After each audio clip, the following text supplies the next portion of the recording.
તો હેલો દોસ્તો, સ્વાગત છે તમારું એક વખત પાછું આગળ જોક્સમાં હોન્ડો ભરીને સ્વાગત કરું. ઉતરેણ આવી ગઈ એટલે એક નવો જોક્સ લઈ આવ્યો. તમે ભલે સાંભળજો કે એક મારવાડી તો ઠીક છે, મારવાડી હતો કે એ કંઈક હરામી માણસ હતો. એમ હરામી માણસ એવી રીતે એને એક બાખરું લાવવાનું હતું, એને ઘેર પાળવું એમ થયું મનમાં. ગયો બાખરું ખોરતો એક ઠેકાણે બાખરું મળી બી ગયું. હવે એને ઘેર રહેજું 100 કિલોમીટર છટી બાખરું લઈને જાય કેવી રીતે? એક વખત એમ કીધું ને, બસમાં બાખરું લઈને ચડી ગયો. બસમાં બાખરું લઈને ચડી ગયો કે તો પેલા જે કંડક્ટર હતો કે આણે નીચે તડી દીધો. અરે સાહેબ, બાખરું લઈને તો બસમાં નહીં જઈ શકો તમે. આણામ ખાલી આપણે મને ખબર છે બસ, બાકી પશુ પક્ષી બદલે બસ એ અવેલેબલ નહીં. તમે આણામ બસમાં બાખરા નહીં લાવી શકો એમ. મારવાડી રહેજો હરામી માણસ, હરામી હતો મતલબ કે થોડો ઇન્ટેલિજન્ટ બી હતો એમ. આણા શું કીધું ખબર? બાખરાને કે કમ્પ્લીટ એકદમ હાડી પહેરાવી દીધી. હાડી પહેરાવીને એકદમ ડૂહી જોઈ કરી નાખ્યું બાખરું, મતલબ કે ખતરનાક એમ. એવું કરાવીને પછી બસમાં તો ચડાવ્યો કે પછી કંડક્ટર જોજો બીજી બસમાં લઈ ગયો તો કંડક્ટર જોજો ઠીક છે. અરે ભાઈ આ શું એમ? કંડક્ટર શું કીધું ખબર? અરે સાહેબ, આ અમારી નાની હી ઉંમર થકી થોડીક મુરઝાઈ ગઈ એટલે એવું જ થઈ ગઈ એમ. મતલબ કે કેળામાં સાહેબ એવો જ થઈ ગયો તો એવી બે હાથ ને બે પગ નિશેષ રાખીને એવી જ રીતે એડી એમ. એવી રીતે કંડક્ટર તો સમજાવી દીધો, સમજી બી ગયો કંડક્ટર. યાર પાગલ હતો કે સમજી ગયો. પછી થોડીક દેરમાં થાજ્યું કેવું કે કંડક્ટર બાખરાને લઈને બેઠો હતો પાસે, એટલે કે નાની માન લ્યો તમે બાખરા નાની એમ કહીને બેઠો હતો, નાની જ કહેવાય એમ. બાખરા લઈને બેઠો એટલે એનો બાખરો હોય કે પોટી કરી નાખી એટલે લેડો કરી નાખશે એમ માન લ્યો, લેડો કરી નાખશે ઠીક છે. કંડક્ટર શું કે ખબર? અરે સાહેબ, તમારા નાનીને તે આ રુદ્રાક્ષની માલા તૂટી ગઈ, નીચે પડી ગઈ, વીણ લ્યો કેમ? રુદ્રાક્ષની માળા સમજી બેઠો લેડાન. એટલે કહે કે અમુક કાંડ એવા થઈ ગયા જે મતલબ કે જોવા લાયક ગેમ. મતલબ કે કોણ માણસ કેને મૂર્ખ બનાવી જાય એ કંઈ ખબર જ નહીં પડતો. અને એટલે હવે તમે બી વિડીયો અસર લાગો કે લાઈક શેર સબસ્ક્રાઈબ કરી નાખજો. બીજું તમે શું કહો?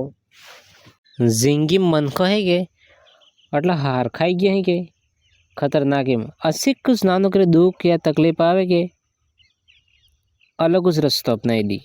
અમુક તે પાછા સુસાઇડ અટેન્ડ કરી નાખી, ફાંસી ખાઈ જઈને તાવ આપી જઈને ટેકણો માકડું કરી નાખીને જિંદગી આમાં નકળી જાય એમ. જિંદગી છોડી નાખી પૂરી એમ. મારે એ કહેવું હે દુઃખ કેની જિંદગીમાં નહીં એમ કહેજો.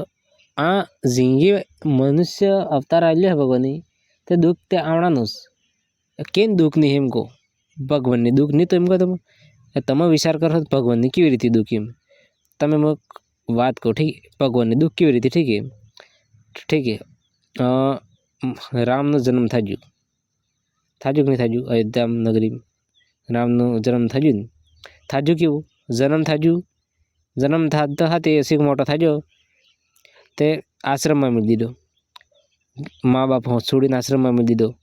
હવે પાછો આપણે હતી મતલબ કે રાજભોજ જે સુવિધા આવે એ હતી નહીં મળતી ઠીક છે. 14 સાલ થાજો ઘેર આજો તે પાછો વગડામ કાઢી દીધો, વનવાસ કાઢી દીધો. ભાઈ તો જાવ વનવાસ, માં પેલો રાજ કરે એમ કરીને આજે કાઢી દીધો વનવાસ કાઢી દીધો. વનવાસ જતો હતો તો એક ભાઈ આજો એના ખાંડા લઈને નહીં ગયો. એ પાછું દુઃખ ખાંડા વગેરે અડે કેમનો? ભાઈ કાંટા ફેવાના એ તકલીફ બી થાજી. બેચારા એણતા વગડામ ગયા ઠીક છે. એટલે તકલીફ થાજી, એણતા વગડામ ગયા તો ખાવાનું કંઈ નહીં મળે, બીજું નહીં મળે. એ વગડામ કેટલી તકલીફ ગઈ એમ. એક તે પાછો અરમી નહીં કહેવાય, એક માણસ હતો કેવટ, મારી ભાઈ લઈને જો પેલી બાજુ એમ, નાને લઈને જો એમ. આણા પાછું કંઈક અસલ કામ કીધું, મતલબ લઈ આવજો. તે પછી હજુ આગળ ગયા આશ્રમ બનાવ્યું. એક અરમી આવજો કે રામને ઘેરવાળી લઈને નાહી ગયો. એ પાછું દુઃખ આવી ગયું. દુઃખ હજુ જ નહીં હજુ. આટલો યુદ્ધ લડજો, કંઈક કાંડ કીધા તે પાછા લંકામાં ગયા, રાવણ મારજો સીતાને લઈને પાછા આજા તો એક રમી પાછો સગો આટલા ટાઈમથી કે સીતા વે રેજી તો કોણ કે અપવિત્ર નહીં થાજી ગઈ એવી રીતે લઈને 65 જણ ઓબ્જેક્શન ઉઠાવ્યો, પાછો લોસો થાજો તે સીતાજી અગ્નિ પરીક્ષા લી તે તેમ છતાંય અગ્નિ પરીક્ષા લી ઘણા જુજી મન કરતા તને ઘણા જુજી એમ પાછી પાછો લોસો મરણો એમ કરીને સીતાજીને તે સળજી રી સીતાજી દોડીને પાછો જ્યાં પેદા થાય તો ઉત્પન્ન થાય તો હવે પાછો જમીનમાં ઉતરી ગયો તો ભગવાન તો રોતા સરી જાગે તમે મેં એમ કહો કેન જિંદગીમાં દુઃખ નહીં એમ કહો પહેલી વાત અરે યાર ભગવાનની જિંદગીમાં એટલું દુઃખ હે બાકી તમે શું ચીજ હો એમ કહેજો